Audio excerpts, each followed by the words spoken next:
Welcome to T-SAT. ఇంతకుముందు మనం వృక్ష శరీర ధర్మశాస్త్రంలో భాగంగా కిరణజన్య సమయోక్రియ, శ్వాసక్రియ, ద్రవాభిసరణము, విసరణము లాంటి జీవక్రియల గురించి నేర్చుకున్నాం. ఈరోజు మనం అదే వృక్ష శరీర ధర్మశాస్త్రంలో మిగిలిపోయినటువంటి జీవ ప్రక్రియల గురించి నేర్చుకుంటూ ఫైటో హార్మోన్లు, మొక్కల్లో వృక్షాల్లో వృద్ధిని నియంత్రించేటువంటి మరియు వృద్ధిని ప్రోత్సహించేటువంటి హార్మోన్లైనటువంటి ఫైటో హార్మోన్ల గురించి నేర్చుకుందాం. ముందుగా వృక్ష శరీర ధర్మశాస్త్రంలో మనకి బిందు స్రావము అనేటువంటి ఒక ప్రక్రియ ఉంది. ఈ బిందు స్రావంలో ఏం జరుగుతుందనంటే కొన్ని రకాల మొక్కల లోపల పత్రాల యొక్క చివరి భాగంలో సాధారణంగా ఈ రకమైనటువంటి బిందు స్రావం అనేటువంటిది మనకి గడ్డి మొక్కల్లో జరుగుతుంది. గడ్డి మొక్కల యొక్క పత్రాలు అనేటువంటి ఈ విధంగా పొడవుగా ఉంటాయి. ఈ పత్రాల యొక్క చివరి భాగంలో ఉండేటువంటి జల రంధ్రాలు ఏవైతే ఉన్నాయో ఈ జల రంధ్రాల ద్వారా నీరు అనేటువంటిది రేణువుల రూపంలో బయటికి రావడాన్నే మనము బిందు స్రావము అని పేర్కొనడం జరుగుతుంది. కొన్ని రకాల మొక్కలు పత్రం చివరి భాగంలో ఉండే జలరంధ్రాల ద్వారా నీటిని బిందువుల రూపంలో కోల్పోయే ప్రక్రియనే మనము బిందు స్రావము అని పేర్కొంటాము. మనం ఉదయాన్నే మార్నింగ్ వాక్ వెళ్ళినప్పుడు పార్కుల లోపల గడ్డి మొక్కలు అనేటువంటివి ఉంటాయి. ఆ గడ్డి మొక్కల యొక్క చివరి భాగంలో నీటి తుంపర్లు అనేటువంటివి అబ్జర్వ్ చేస్తూ ఉంటాం. సాధారణంగా మనం దాన్ని ద్రవాభిసరణనో బాష్పోత్సేకంగానో కన్ఫ్యూజ్ అయ్యేటువంటి అవకాశం ఉంటుంది. గడ్డి మొక్కలలో ఆ విధంగా వచ్చేటువంటి నీటి బిందువులు ఏవైతే ఉన్నాయో ఆ నీటి బిందువులు అనేటువంటివి బిందు స్రావం ద్వారా జరిగినాయి. గుర్తుంచుకోండి, ఇంతకుముందు పోటీ పరీక్షల లోపల గడ్డి మొక్కల్లో సాధారణంగా మొక్కలు అనేటువంటివి నీటిని కోల్పోయే ప్రక్రియ బాష్పోత్సేకం. ఆ ప్రక్రియకి ఈ బిందు స్రావానికి కొంత అయోమయానికి గురయ్యేటువంటి అవకాశం ఉంది. రెండింటికి మధ్య తేడాలు ఒకసారి చూడండి. బాష్పోత్సేకం లోపల నీరు అనేటువంటిది నీటి ఆవిరి రూపంలో బయటికి వెళ్ళిపోతుంది. అంటే బిందువుల రూపంలో పత్రాల పైన ఉండేటువంటి అవకాశం ఉండదు. కానీ బిందు స్రావం లోపల నీరు అనేటువంటిది బిందువుల రూపంలో జలరంధ్రాల ద్వారా బయటికి కోల్పోయే ప్రక్రియనే మనం బిందు స్రావం అని పేర్కొంటాం.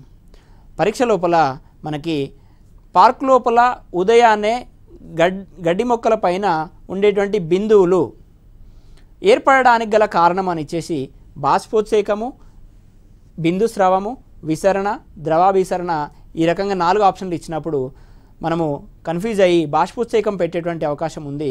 గమనించండి, ఇక్కడ ఆ రకంగా గడ్డి మొక్కలు ఉదయాన్నే అని మెన్షన్ చేసినప్పుడు మనము పెట్టాల్సింది బిందు స్రావము. మీకు తెలుసు, బాష్పోత్సేకం అనేటువంటి సాధారణంగా పగటిపూట అనేటువంటి జరుగుతుంది.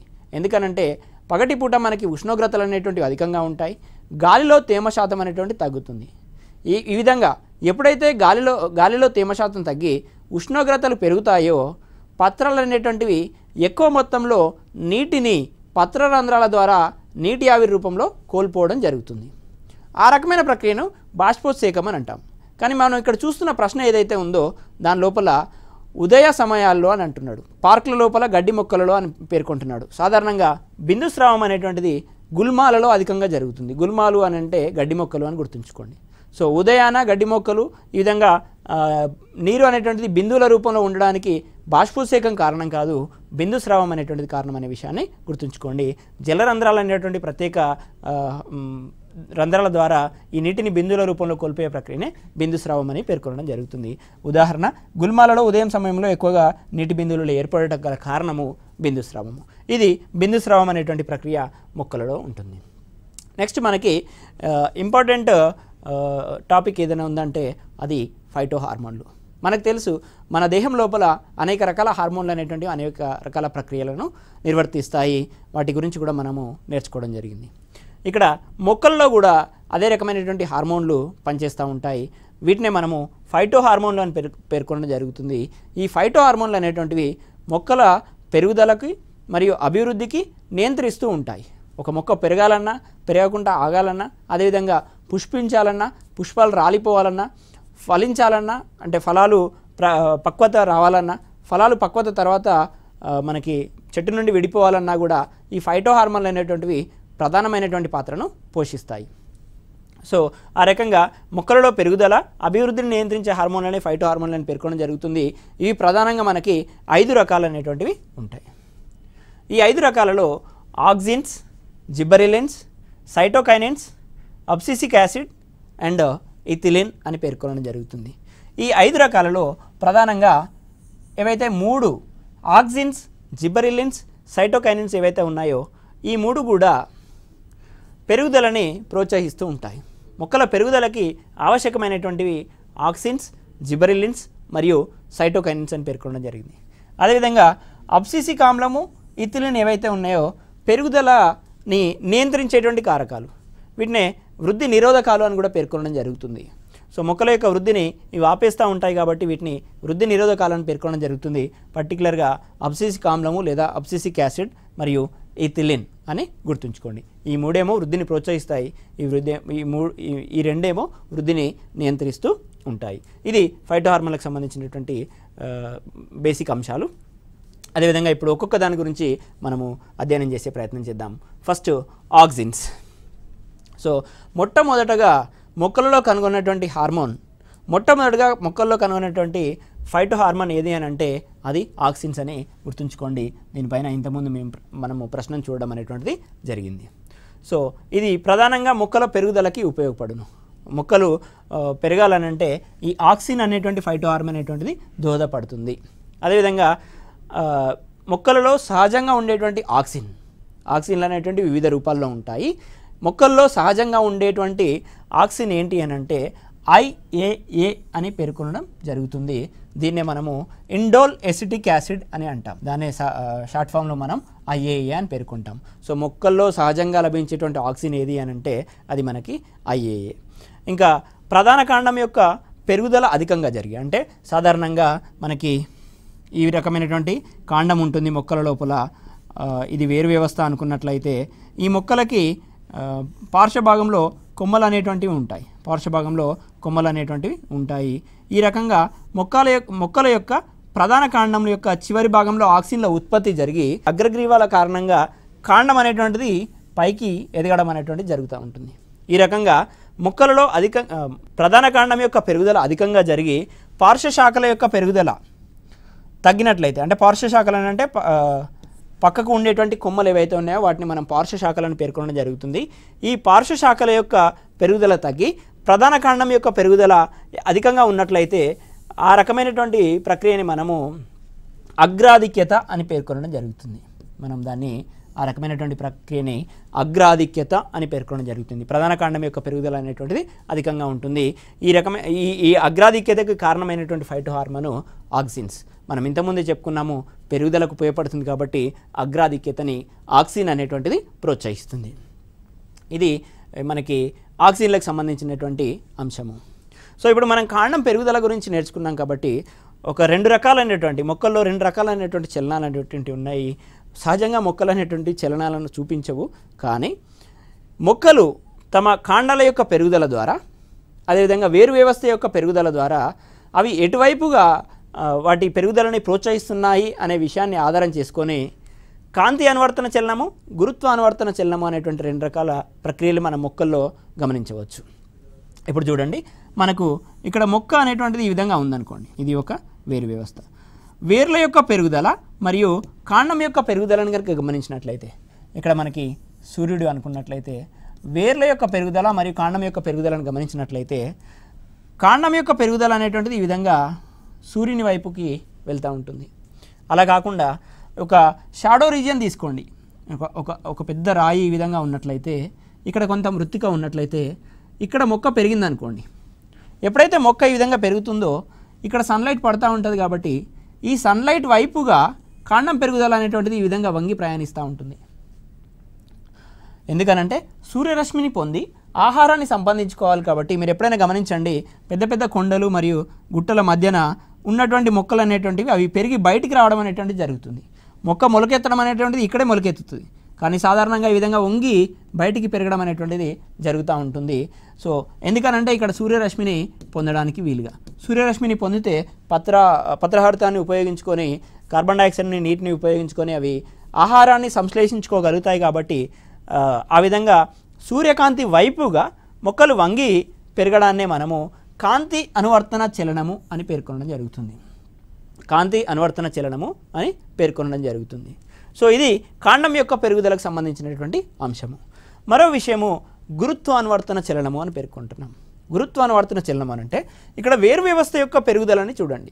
సాధారణంగా ఇది భూమి అనుకున్నట్లయితే భూమిపైన గురుత్వాకర్షణ శక్తి అనేటువంటిది ఈ విధంగా కింది వైపుకు పనిచేస్తూ ఉంటుంది. సో ఈ విధంగా భూమి లోపల కూడా ఈ విధంగా భూకేంద్రం వైపుగా గురుత్వాకర్షణ శక్తి అనేటువంటిది పనిచేస్తూ ఉంటుంది. సో ఇది గురుత్వాకర్షణ శక్తి పనిచేసేటువంటి దిశ. అదే దిశలో మొక్కల పెరుగుదల కూడా ఉంది, గమనించండి. మొక్కల యొక్క వేర్ల పెరుగుదల అనేటువంటిది గురుత్వానువర్తన శక్తి ఏ విధంగానైతే ఉందో, గురుత్వాకర్షణ శక్తి ఏ దిశలోనైతే పనిచేస్తుందో అదే దిశలో వేరు వ్యవస్థ పెరుగుదల ఉంది. కాబట్టి ఈ రకమైన వేర్ల చలనాన్ని మనము గురుత్వానువర్తన చలనం అని పేర్కొనడం జరుగుతుంది. సో కాంతి అనువర్తన చలనం అంటే సూర్యరశ్మి వైపుగా మొక్కలు వంగి పెరగడాన్ని కాంతి అనువర్తన చలనం అని, గురుత్వాకర్షణ శక్తి ఏ దిశలోనైతే పనిచేస్తుందో ఆ దిశలో వేరు వ్యవస్థ పెరుగుదల ఉండడాన్ని గురుత్వానువర్తన చలనం అని పేర్కొనడం జరుగుతుంది. ఇది మన మొక్కల్లో అబ్జర్వ్ చేసినటువంటి 2 రకాల ప్రక్రియలు. నెక్స్ట్ మనం చూద్దాము ఆక్సిన్స్ గురించి పరిశీలించిన తర్వాత జిబ్బరిల్లిన్స్. సో ఈ జిబ్బరిల్లిన్స్ అనేటువంటివి మొక్కల పెరుగుదలకి ఉపయోగపడతాయి. మొదటగా జపాన్ లోపల జిబ్బరిల్లా ఫిజికోరై శిలీంధ్రం లోపల ఈ జిబ్బరిల్లాను కనుగొనడం జరిగింది. కాబట్టి వీటికి జిబ్బరిల్లిన్స్ అని పేర్కొన్నారు. అదేవిధంగా మొక్కల యొక్క పెరుగుదల లోపల విత్తనం అంకురణ లోపల, అంటే ఒక విత్తనం అనేటువంటిది మొలకెత్తాలని అంటే జిబ్బరిల్లిన్ అనేటువంటిది అవసరం. జిబ్బరిల్లిన్ అనేటువంటి ఫైటో హార్మోన్ విత్తన అంకురణ లోపల తోడ్పడుతుంది. బాగా గుర్తుంచుకోండి. ఆక్సిన్ ఏ విధంగానైతే పెరుగుదలకు తోడ్పడుతుందో జిబ్బరిల్లిన్ కూడా పెరుగుదలకు తోడ్పడుతున్నాయి. విత్తనాలు మొలకెత్తడంలో ఉపయోగపడేటువంటి ఫైటో హార్మోన్ ఏది అని అంటే జిబ్బరిల్లిన్ అని పేర్కొనాల్సి ఉంటుంది. అదేవిధంగా విత్తన అంకురణలో తోడ్పడిన తర్వాత మనకి ఫలదీకరణ జరగకుండా ఏర్పడేటువంటి ఫలాలను పొందడంలో జిబ్బరిల్లిన్లు ప్రముఖ పాత్ర పొందుతాయి. ఎందుకు ఫలదీకరణ జరగకూడదు అని అంటే, ఫలదీకరణ జరిగితే మనకి ఫలాల లోపల గింజలు విత్తనాలు ఏర్పడేటువంటి ప్రక్రియ జరుగుతుంది. ఒకవేళ ఫలదీకరణ జరగకుండా ఫలాలు ఏర్పడితే ఏమవుతుందనంటే ఫలాల లోపల విత్తనాలు అనేటువంటివి లేకుండా ఉత్పత్తి చేయవచ్చు. మనం గ్రేప్స్ తీసుకున్నాం అనుకోండి, ఇప్పుడు సీడ్లెస్ గ్రేప్స్ వస్తున్నాయి. మనం ఎందుకు సీడ్లెస్ గ్రేప్స్ తీసుకుంటాం? మనం తినడానికి అనుకూలంగా ఉండడం కోసము సీడ్లెస్ గ్రేప్స్ని ఉత్పత్తి చేస్తున్నాము. అక్కడ గ్రేప్స్ లోపల సీడ్ లేదా విత్తనం ఉండకూడదు అని అంటే మనము ఈ జిబ్బరిల్లిన్లను వాడి ఫలదీకరణ జరగకుండా ఫలాల ఉత్పత్తిని పెంపొందించాలి. ఆ విధంగా సీడ్లెస్ గ్రేప్స్ అనేటువంటివి రావడం జరుగుతుంది. ఈ రకంగా ఏర్పడేటువంటి ఫలాలనే అనిషేక ఫలాలు అని పేర్కొనడం జరుగుతుంది. అనిషేక ఫలాలు అని అంటాము. విత్తనాలు లేకుండా సాధారణంగా గుజ్జు ఎక్కువగా ఉండే ఫలాలనే అనిషేక ఫలాలని పేర్కొంటాము. ఇవి బెస్ట్ ఎగ్జాంపుల్ మనకి సీడ్లెస్ గ్రేప్స్. సో ఇది జిబ్బరిల్లిన్స్ గురించి. నెక్స్ట్ మనము సైటోకైనిన్స్ గురించి చూద్దాం. మనకి ఏవైతే ఫైటో హార్మోన్స్ ఉన్నాయో ఫైటో హార్మోన్స్లో ఉన్నటువంటి 5 రకాల్లో 3వ రకమైనటువంటి సైటోకైనిన్స్ గురించి చూద్దాము. కణ విభజనకి మనకి ప్రధానమైనటువంటి పాత్ర ఈ సైటోకైనిన్స్ అనేటువంటివి తోడ్పడతాయి. అదేవిధంగా పత్రరంధ్రాలు తెరుచుకోవడానికి కూడా ఉపయోగపడతాయి. బాష్పోత్సేకరణ లోపల నీరు అనేటువంటిది నీటి ఆవిరి రూపంలో పత్రరంధ్రాల ద్వారా బయటకు విడుదల చేయబడుతుందని నేర్చుకున్నాము. పత్రరంధ్రాలు ఆ విధంగా తెరుచుకోవడానికి మరియు ముడుచుకోవడానికి అవసరమైనటువంటి ఫైటో హార్మోన్ ఏదైతే ఉందో అదే మనకి సైటోకైనిన్ అని గుర్తుంచుకోండి. సైటోకైనిన్ అనేటువంటిది కణ విభజనకి తోడ్పడుతుంది. ఇక్కడ చూడండి, ఇది ఒక రకమైన కణం అనుకున్నట్లయితే, ఇది కేంద్రకం అనుకున్నట్లయితే వివిధ రకాల కణాంగాలు జీవపదార్థంలో ఈ విధంగా ఉంటాయి. కణ విభజన లోపల ఒక కణం విభజన చెంది మనకు 2 రకాల కణాలు అనేటువంటివి ఈ విధంగా ఏర్పడతాయి. దీనే మనము కణ విభజనగా పేర్కొంటాం. కణానికి సంబంధించి అధ్యయనం చేసే శాస్త్రాన్ని సైటాలజీ లేదా కణ జీవశాస్త్రం అని పేర్కొనడం జరుగుతుంది. సైటో అనే పదం ఏదైతే ఉందో కణాన్ని సూచిస్తుంది. కైనిన్స్ అని అంటే ఈ విడిపోవడాన్ని సూచిస్తుంది. కైనిన్ అనేటువంటి పదం ఏదైతే ఉందో అది విడిపోవడాన్ని సూచిస్తుంది. ఈ విధంగా కణం అనేటువంటిది 2 కణాలుగా విడిపోతుంది కాబట్టి సైటోకైనిన్గా దీనికి పేరు పెట్టడం అనేటువంటిది జరిగింది. దీన్నే మనము కణ విభజనకు తోడ్పడేటువంటి ఫైటో హార్మోన్గా పేర్కొంటున్నాము. సో ఇది ముసలితనాన్ని అంటే మొక్కల లోపల వృద్ధాప్యాన్ని నిర్మూలించి పుష్పాలు అంటే మొక్కల లోపల పుష్పాలు ఏవైతే పత్రాలు ఆకులు ఉంటాయో ఆ ఆకులు తాజాగా ఉండేలాగా పనిచేస్తుంది. సైటోకైనిన్ అనేటువంటిది పుష్పాలు పత్రాల యొక్క వృద్ధాప్యాన్ని నిర్మూలించి తాజాగా ఉండేలా పనిచేస్తుంది. దాన్నే మనం సైటోకైనిన్స్ అని గుర్తుంచుకోండి. ఇక్కడ ఇచ్చినటువంటి ప్రతి అంశం కూడా ఇంతకుముందు పోటీ పరీక్షల్లో అడిగినటువంటి అంశాలే, ప్రధానమైనటువంటి అంశాలను మాత్రమే ఇక్కడ పేర్కొనడం జరిగింది. కాబట్టి ప్రతి అంశాన్ని మీరు గుర్తుంచుకునే ప్రయత్నం చేయండి. నెక్స్ట్ మనకు ఉన్నటువంటి మరొక రకమైనటువంటి ఫైటో హార్మోన్ అబ్సిసిక్ ఆమ్లం. పత్రాలని అంటే ఆకులని, పుష్పాలని, ఫలాలని రాల్చడంలో పాత్ర వహిస్తుంది అబ్సిసిక్ ఆమ్లం. అంటే ఒక మొక్క పెద్దగా పెరిగిన తర్వాత వాటి యొక్క పత్రాలని విదల్చాల్సి ఉంటుంది. అదేవిధంగా ఫలాలు పక్వానికి వచ్చిన తర్వాత అవి కూడా రాలాల్సినటువంటి అవసరం ఉంది. ఎందుకంటే వచ్చే తరానికి విత్తనాలను అందించడం కోసము ఫలాలను రాల్చడంలో ప్రధాన పాత్ర వహించేటువంటి ఫైటో హార్మోన్ మనకి అబ్సిసిక్ ఆమ్లం అని పేర్కొనడం జరుగుతుంది. పుష్పాలు కూడా రాలిపోయిన తర్వాతనే మనకి ఫలాలు అనేటువంటి జరుగుతుంది. ఫలదీకరణ జరిగిన తర్వాత అండాశయం లోపల జైగోడ్ ఏర్పడిన తర్వాత పుష్పాలు అనేటువంటి రాలిపోవాల్సి ఉంటుంది. సో ఆ విధంగా రాలిపోవడంలో ప్రధాన పాత్ర పోషించేటువంటిది అబ్సిసిక్ ఆమ్లం. సో నెక్స్ట్ ఇది పత్రరంధ్రాలు మూసుకోవడం లోపల తోడ్పడుతుంది అబ్సిసిక్ ఆమ్లము. సుప్తావస్థని కలిగిస్తుంది ఈ అబ్సిసిక్ ఆమ్లము. అంటే కొన్ని కాలాల పాటు విత్తనాలు అనేటువంటి సుప్తావస్థలో ఉండాలి. ఎండాకాలంలో విత్తనాలు మొలకెత్తలేవు, మొలకెత్తితే అవి వాటి జీవనాన్ని కొనసాగించలేవు. కాబట్టి ఎండాకాలంలో సుప్తావస్థని కలిగించి వానాకాలంలో మొలకెత్తేలాగా ఈ అబ్సిసిక్ ఆమ్లం అనేటువంటి విత్తనాల్లో సుప్తావస్థని ప్రేరేపిస్తుంది అన్న విషయాన్ని గుర్తుంచుకోండి. దీన్నే మనము స్ట్రెస్ హార్మోన్ అని పేర్కొనడం జరుగుతుంది. ఎందుకనంటే మనకి ఎప్పుడైతే స్ట్రెస్ వస్తుందో అప్పుడు పుష్పాలని ఫలాలని రాల్స్తుంది. కాబట్టి దీన్ని మనం స్ట్రెస్ హార్మోన్ అని పేర్కొంటున్నాం. నెక్స్ట్ మనకి ఇథిలిన్. మనకున్నటువంటి అన్ని ఫైటో హార్మోన్ల కన్నా ఈ ఇథిలిన్ అనేటువంటిది ప్రత్యేకమైనటువంటిది. ఎందుకనంటే ఇది ఏకైక వాయురూప హార్మోన్. అంటే గ్యాసియస్ స్టేట్లో ఉండేటువంటి హార్మోన్ ఫైటో హార్మోన్ ఏదైనా ఉందంటే అది ఇథిలిన్ అని పేర్కొండి. ఫలాల పక్వతకి తోడ్పడుతుంది, ఫలాల పక్వతకి తోడుతుంది. అంటే ఫ్రూట్ రైపనింగ్ లోపల ఇథిలిన్ అనేటువంటిది మనకి ఉపయోగపడుతుంది. చూడండి, ఇప్పుడు మనకి మొక్కలు వృద్ధి చెందిన తర్వాత ఫలాలు ఉత్పత్తి చెందిన తర్వాత ఫలాలు అనేటువంటి పక్వానికి రావాలి. ఆ పక్వానికి రావడంలో ఉపయోగపడేటువంటిది వాయురూప ఫైటో హార్మోన్ అది ఇథిలిన్ అని చెప్పడం జరుగుతుంది. ఇక్కడ గమ్మత్తైన విషయం ఏంటంటే ఒక ఫలం ఎప్పుడైతే పక్వానికి వస్తుందో, ఒక ఫలం ఏదైతే పక్వానికి వస్తుందో, ఇక్కడ ఈ చెట్టు మీద ఉన్నటువంటి డిఫరెంట్ వేరువేరు ఫలాలు అనుకున్నట్లయితే ఒక ఫలం ఎప్పుడైతే పక్వానికి వస్తుందో అంటే రెడ్ కలర్లోకి మారుతుందో, ఈ రెడ్ కలర్లోకి మారినటువంటి ఫలం ద్వారా ఇథిలిన్ అనేటువంటిది ఉత్పత్తి చెంది మరో ఫలాన్ని పక్వానికి వచ్చేలాగా చేస్తుంది. అందుకే ఫలాలు పక్వం చెందడం లోపల వాయురూప ఫైటో హార్మోన్ మనకి ఇథిలిన్ అనేటువంటిది ప్రధానమైనటువంటి పాత్రను పోషిస్తుంది. అందుకే మనం మామిడి పళ్ళు కావచ్చు, సీతాఫలాలు కావచ్చు, కొన్ని పళ్ళను ఆ విధంగా పెట్టినప్పుడు వాటితో పాటుగా ఒక పండిన ఫలాన్ని పెట్టినట్లయితే, ఒక పక్వానికి వచ్చిన ఫలాన్ని పెట్టినట్లయితే మిగిలిన ఫలాలు కూడా పక్వానికి వచ్చేటువంటి అవకాశం ఉంది. అది మనం సాధారణంగా గమనించేటువంటి విషయము. ఇక్కడ ఇథిలిన్ ఫైటో హార్మోన్ అనేటువంటిది ఆ పక్వానికి వచ్చిన ఫలం ద్వారా విడుదల చేయబడి మిగిలిన ఫలాలు కూడా పక్వానికి రావడంలో ప్రధాన పాత్ర పోషిస్తుంది. ఈ విధంగా కృత్రిమంగా ఫలాల పక్వతకి మనం కొన్ని రసాయనాలు అనేటువంటివి వాడుతున్నాము. రీసెంట్గా మనకి సుప్రీంకోర్టు కూడా ఈ రసాయనాల వాడకాన్ని బ్యాన్ చేసింది. ఎందుకనంటే ఇవి క్యాన్సర్ని కలిగిస్తున్నాయి అనేటువంటి పరిశోధనల ద్వారా తెలియంది. కాబట్టి ఈ కృత్రిమంగా ఫలాల పక్వతకు ఉపయోగించినటువంటి రసాయనాలని సుప్రీంకోర్టు అనేటువంటిది బ్యాన్ చేసింది, గుర్తుంచుకోండి. సో ఆ విధంగా కృత్రిమంగా ఫలాల పక్వతకి తోడ్పడేటువంటి రసాయనాలు ఏవైతే ఉన్నాయంటే అవి ఎసిటలిన్ మరియు కాల్షియం కార్బైడ్ అనేటువంటి విషయాన్ని గుర్తుంచుకోండి. ఇక్కడ ఎసిటలిన్ యొక్క ఫార్ములా కనుక చూసినట్లయితే C2H2 అనేటువంటిది ఎసిటలిన్ యొక్క ఫార్ములా. అదేవిధంగా కాల్షియం కార్బైడ్ కనుక చూసినట్లయితే CaC2 అనేటువంటిది కాల్షియం కార్బైడ్ యొక్క ఫార్ములాగా చూడవచ్చు. ఎసిటలిన్ అనేటువంటి C2H2, కాల్షియం కార్బైడ్ CaC2. ఇవి మనకి కృత్రిమంగా ఫలాల పక్వతకి తోడ్పడేటువంటి రసాయనాలు.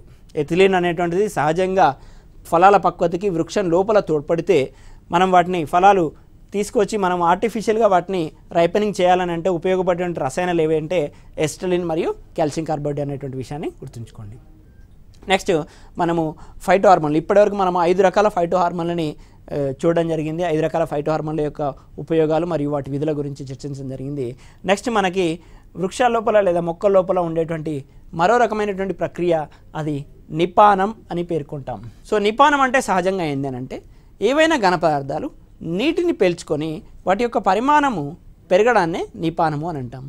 దీన్నే మనము స్ఫీతం చెందడము అని పేర్కొంటాము. స్ఫీతం చెందడం అని పేర్కొంటాం. సహజంగా మనము స్ప్రౌట్స్ తినాలంటే ముందు రోజు రాత్రి ఆ విత్తనాలని నానబెట్టుకుంటాం. ఎప్పుడైతే నానబెట్టుకుంటామో అవి నీటిని పీల్చుకొని ఘనపరిమాణంలో పెద్దగా అవుతాయి. సో ఆ రకమైనటువంటి ప్రక్రియనే నిపానము అని అంటాము. సాధారణంగా ఎండాకాలంలో మనం డోర్లని క్లోజ్ చేయడానికి, ఓపెన్ చేయడానికి చాలా ఈజీగా ఉంటాయి. కానీ వర్షాకాలంలో, చలికాలంలో మాత్రము ఆ డోర్లు అనేటువంటివి ఏవైతే తలుపులు ఉంటాయో ఆ తలుపులు అనేటువంటి కొంచెం ఇబ్బందిగా ఓపెన్ చేయడం, ఇబ్బందిగా క్లోజ్ చేయడం అనేటువంటిది ఉంటుంది. దీనికి గల కారణం ఏంటి అంటే గాలి లోపల ఎక్కువ మొత్తంలో ఉండే తేమ మనకి ఈ చెక్క తలుపులు గ్రహించుకొని గని పరిమాణం పెరిగిన కారణంగా వాటిని క్లోజ్ చేయడంలో మనకి ఇబ్బందులు అనేటువంటివి తలెత్తుతాయి. దానికి గల కారణం కూడా నిపానం. సో ఇక్కడ ఒక ఉదాహరణ, విత్తనాలు నీటిని పీల్చుకొని మొలకెత్తడానికి గల కారణం ఏంటి అని అంటే నిపానం. సో ఆ రకంగా నీటిని పీల్చుకున్నప్పుడు మాత్రమే వాటి ఘనపరిమాణం అనేటువంటిది పెరుగుతుంది. ఎప్పుడైతే ఘనపరిమాణం పెరుగుతుందో విత్తనాల పైభాగంలో ఉండే పొర అనేటువంటిది తొలగిపోయి దాని నుంచి విత్తనాలు అనేటువంటివి మొలకెత్తడానికి ఆస్కారం ఉంటుంది. సో ఆ విధంగా మొక్కలలో ప్రధానమైనటువంటి ప్రక్రియ, కీలకమైనటువంటి ప్రక్రియ. ఎందుకంటే మొక్కలు మొలకెత్తాలంటే, విత్తనాలు మొలకెత్తాలి అంటే అవి ఫస్ట్ స్పీతం చెంది వాటి పై పొర తొలగిపోయి వాటి నుంచి మనకి మొలకలు అనేటువంటివి రావాలి. కాబట్టి ఈ నిపానం అనేటువంటిది కీలకమైనటువంటి ప్రక్రియగా పేర్కొంటాం. నెక్స్ట్ మనకున్నటువంటి మరో రకమైనటువంటి ప్రక్రియ మొక్కలలో మనం అబ్జర్వ్ చేసేటువంటిది ద్రవోద్గమము అని పేర్కొంటాము. సో ఇక్కడ ద్రవోద్గమంలో ఏమవుతుందనంటే, ఇది ఒక మొక్క అనుకున్నట్లయితే ఈ మొక్క యొక్క కింది భాగంలో మనకు వేరు వ్యవస్థ అనేటువంటిది ఈ విధంగా ఉంటుంది. వేరు వ్యవస్థ అనేటువంటిది ఈ విధంగా ఉంటుంది. సో ఈ వేర్లు నీటిని పీల్చుకుంటాయి. మృత్తికలో ఉన్నటువంటి నీటిని వేర్లు అనేటువంటివి పీల్చుకోవడం జరుగుతుంది.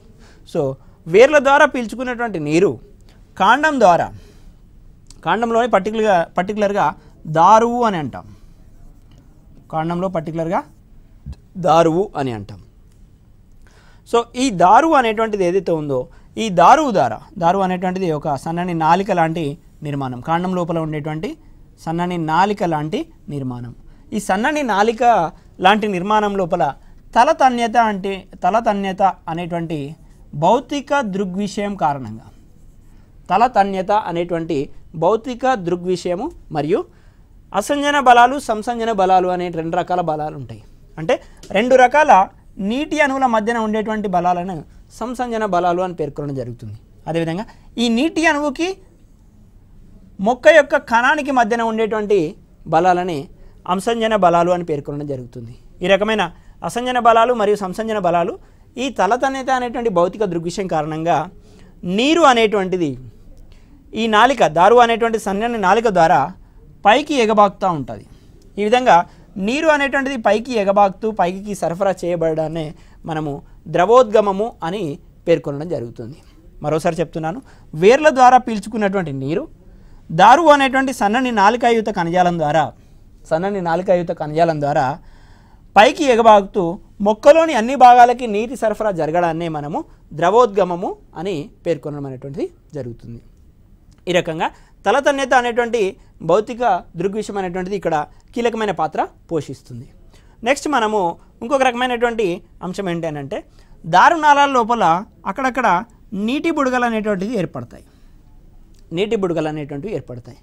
ఈ నీటి బుడగలు ఏర్పడి నీటి సరఫరాకి అంతరాయాన్ని కల్పిస్తాయి. ఈ విధంగా నీటి బుడగలు ఏర్పడి నీటి సరఫరాకి అంతరాయాన్ని కలిగించడాన్నే మనము ఎంబోలిజం అని పేర్కొంటాం.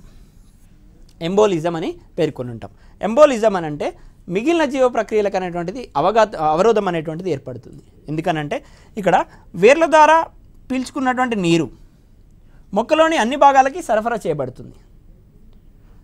ఆ విధంగా సరఫరా అవుతున్నటువంటి క్రమంలో మొక్క మృత్తికలో పీల్చుకున్నటువంటి పోషకాలు, ఖనిజ లవణాలు అన్నీ కూడా నీటి ద్వారా మొక్కలోని అన్ని భాగాలకి చేరవేయబడతాయి.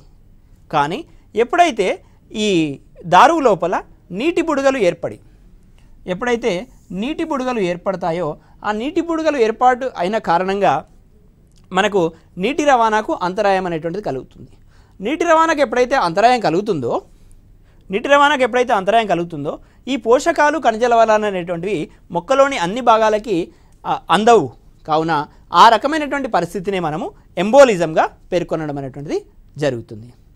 ఇది వృక్ష శరీర ధర్మశాస్త్రంలో ఉన్నటువంటి వివిధ రకాల జీవక్రియలు మరియు ఫైటో హార్మోన్లకు సంబంధించినటువంటి సమాచారం. మరో క్లాసులో మరో పాఠ్యాంశంతో మీ ముందుకు వస్తాను. Thank you one and all.